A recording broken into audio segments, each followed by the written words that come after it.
Alright you guys, welcome back to Battlefield 5, welcome back to the part 2 of the quick tip video, how I can improve my sniper skill.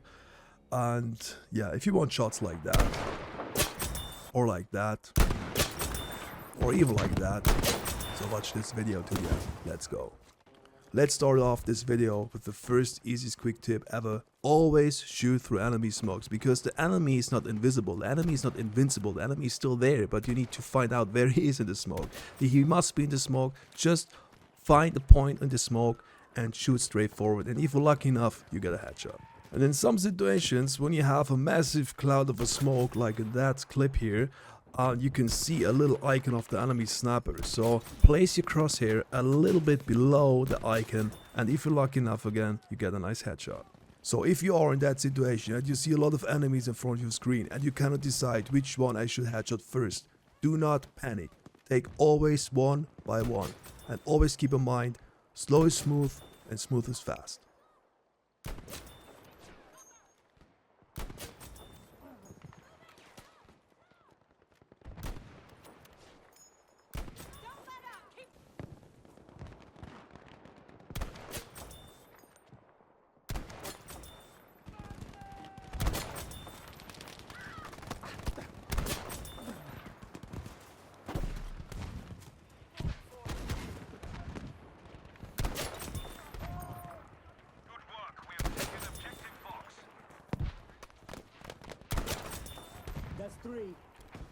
And also, don't panic when you see that enemies are shooting you in close distances, because you can still get a nice headshot if you take your time. Always focus on the head, go into your scope and shoot. Don't care about the intimidating fire which is actually hitting you. You can still survive even when it's just 1 HP left. It doesn't matter. Always take your time. And for becoming a better sniper, it's really essential that you are unpredictable. So always try to wallbang people, because they think, yeah, I'm invisible again, I'm hiding behind wood or anything. Just give them a shot through that damn thing. They will probably scream, cheating, cheating, cheating. Always wallbang people.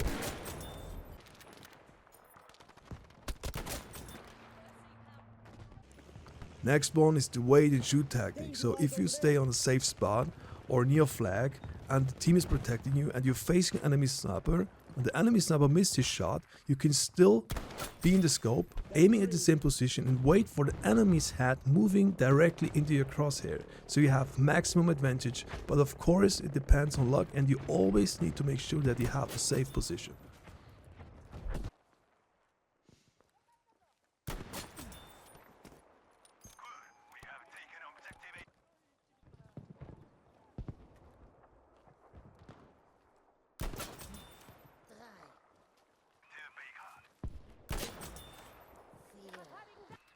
Sometimes you're facing more than one enemy sniper, maybe up to 3 or 4. So what you do here is you're going in a safe spot and not going into your scope, because when you go in your scope, you're giving away your position. So what you do is you need to listen where the shots are coming from, and I know which direction I need to aim. So in that clip you see I'm looking for him, but I cannot see him because he's hiding obviously, and he's behind a spot. So I'm going into scope right after I saw his missing shot and get an easy headshot. So never ever give away a position that easy, because once you click into the scope, the enemy can see your head, the enemy can see your glint, and you're probably done.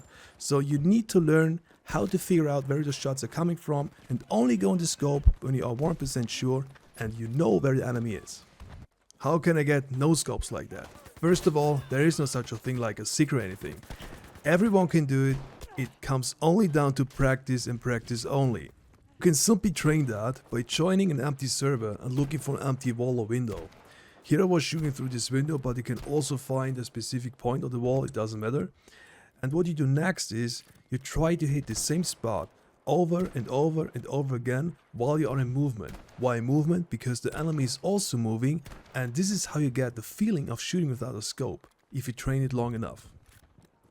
Every time you shoot, every time you focus on one specific point or the window, I'm always looking with my eyes like a laser. I'm looking with a laser on the specific point, and my mouse and my shot will follow this direction. And when you did this for a while, you will notice, wow, it's not that hard. Then you go on an office server, slide into enemies, placing the crosshair on the body or the head, and with a little bit of luck you can get your first no-scope headshot.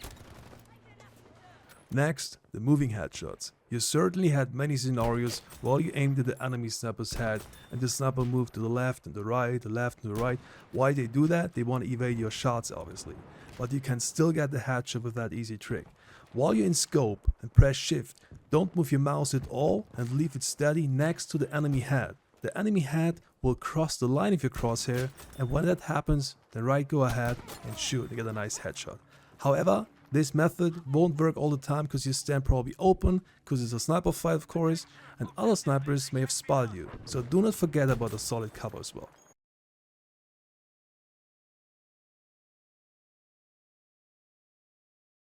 Next are the long shots. Those long shots are pretty much satisfying when you land a shot over 900 meters or even 1000 meters, and they're good looking in general and a lot of fun.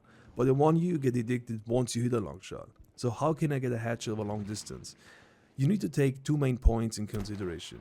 First is the bullet drop correction and the other is the position of the crosshair after shooting. So I've never been a big fan of steering or attachments. I always set the bullet drop correction by myself because yeah, I simply love to.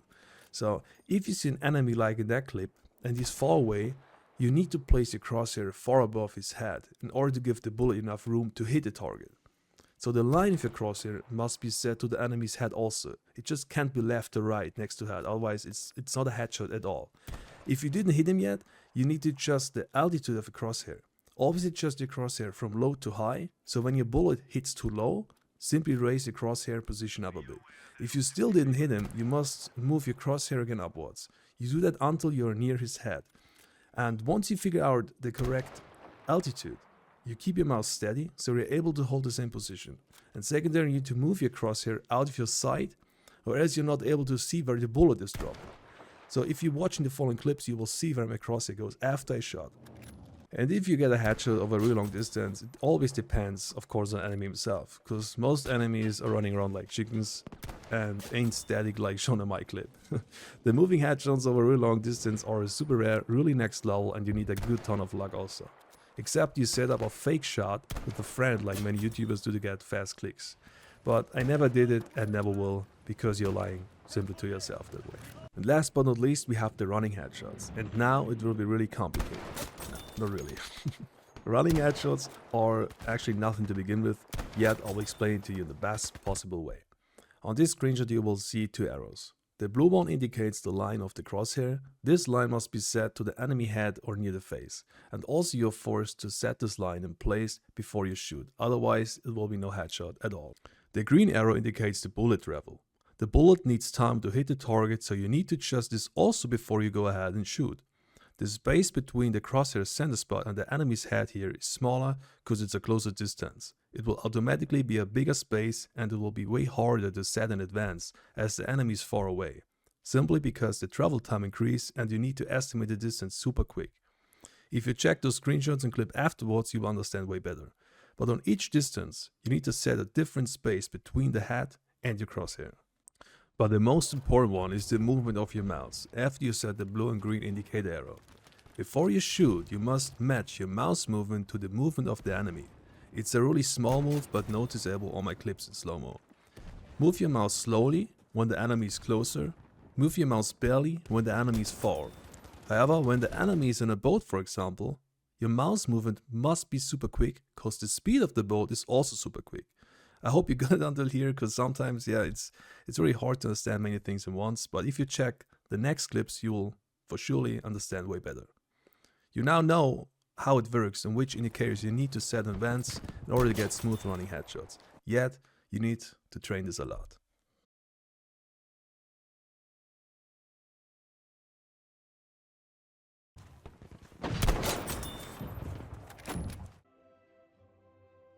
And yeah, that's basically it. I hope some tips were helpful. If yes, please leave a like. If not, a dislike. Drop a comment in the comment section if you still have questions. And yeah, here we go. Thanks for your time again. Thanks for watching. Have a good one and see you in the next videos of Battlefield 6. Bye bye.